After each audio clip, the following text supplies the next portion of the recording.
despite the title, when I say confidence, I really mean ego. Confidence, in definition, is just knowing you can do something. Ego is the story you tell yourself about yourself. Weak people. Like how stupid people think they're clever, weak people think they're strong. Or at least they convince themselves they are.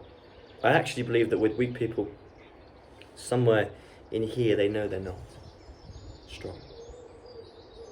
But they cope through doing various different things. It can breed into narcissism. Because I've been there when I was younger. I was hurt. Wasn't socially as good as I am now. Not saying I'm great. I told myself stories about myself. I thought I was a lone wolf, thought I was really cool. But I was so anxious inside. These sort of people will use their confidence as excuses to be shit to people.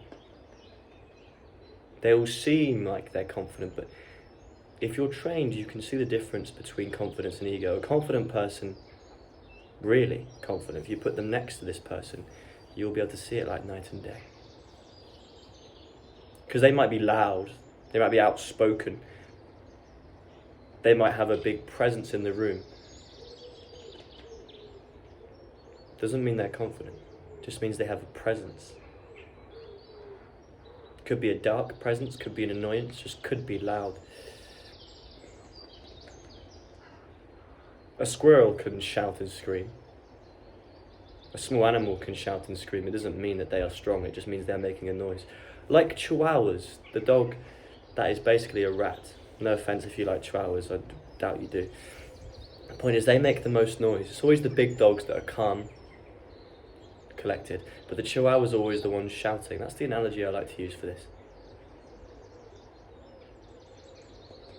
Why am I telling you this? Is because you're inevitably going to meet people like this, or maybe you already know them.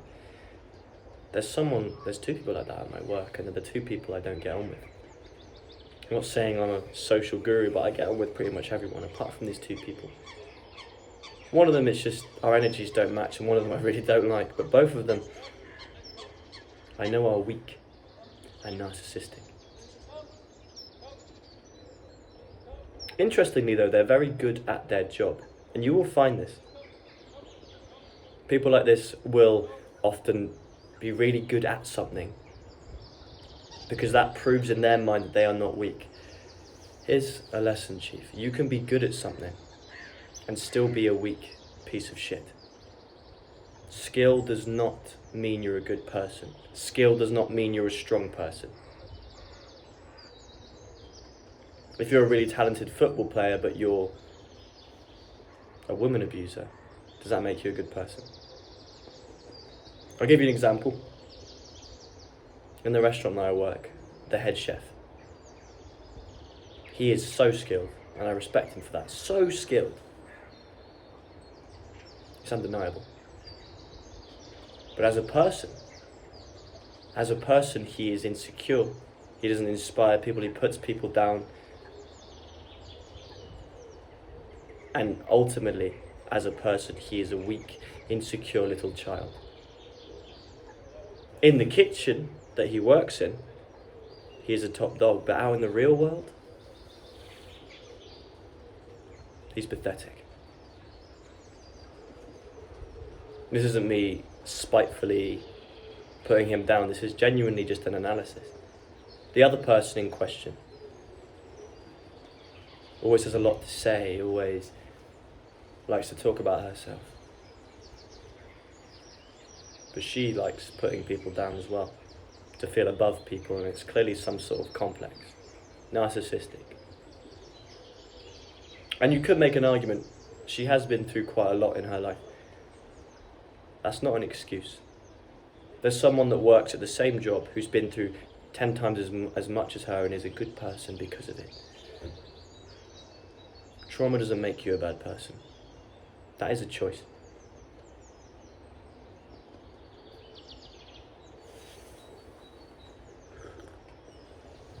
What you can do with these people, because sometimes they may try and bully you, try and get you down, A lot of the times, these people like to feel above you, above people. Don't give them any energy. If you need to stand up for yourself, if it's constant bullying, then do. But don't try and make them realise how weak they are. It will never work.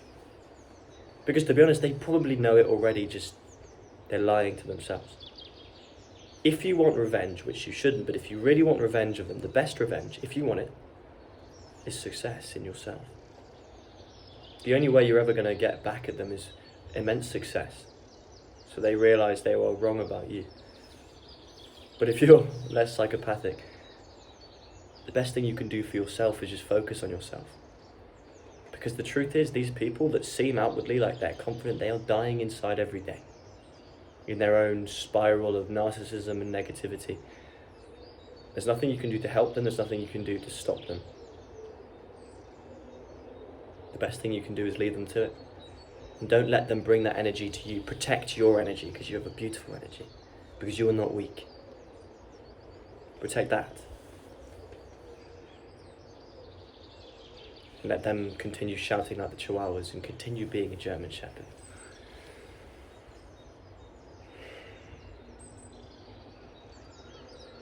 And remember, if you ever become really skilled at something, it's not an excuse to be a dickhead. Say less. Do more. See you tomorrow.